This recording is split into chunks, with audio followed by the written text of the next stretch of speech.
Now, for more on what we can expect from this year's meetings in Davos, I'm joined by Paul Laudicina.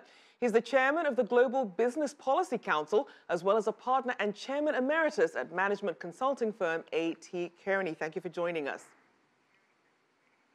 Pleasure, Rachelle.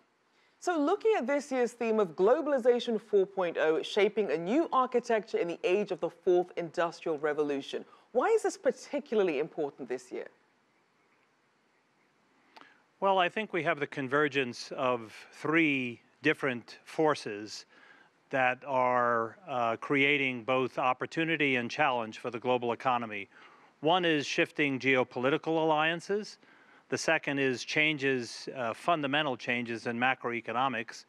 And the third is extraordinary technological innovation. And the convergence of those three forces are having a major impact on the way globalization is proceeding and, in fact, receding in a lot of different ways.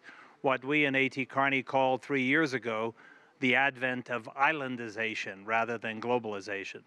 And it's interesting because the Global Risks Report showed that a lot of leaders are worried about how the world is going to be able to come together to really meet some of the economic challenges that are out there. What sort of progress can we expect to be made then?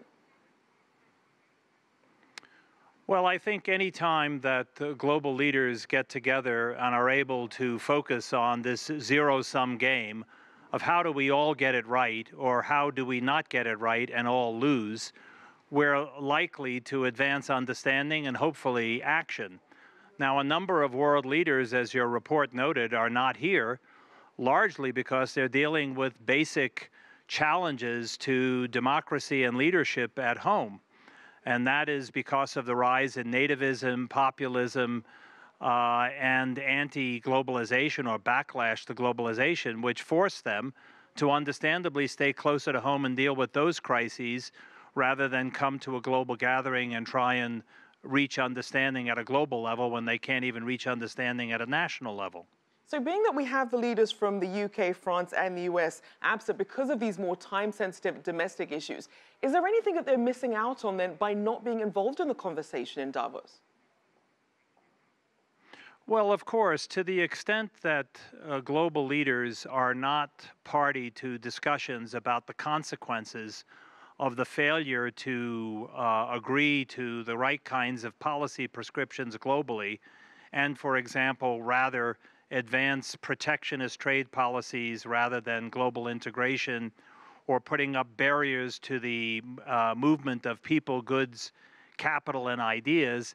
Anytime individuals stay home and breathe their own exhaust and are not basically informed by the views of others about the consequences of their actions, there are negative consequences. Now, obviously, we know that the US-China trade standoff has dominated a lot of discussions on global trade, especially because of how interconnected the global supply chain is. What sort of discussions do you think we can expect around that issue?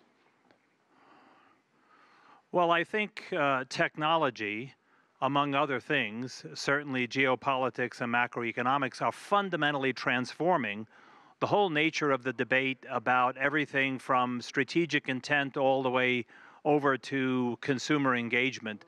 And in particular, global supply chains are very much under dispute and question these days because technology no longer makes it necessary to have and leverage arbitrage of labor, finding low-cost labor, and also because protectionist barriers across borders make the movement of goods more difficult. So we're going to see rather substantial changes in supply chain management and in the way we strategize, the way we produce, the way we ship, and the way we engage consumers across the world.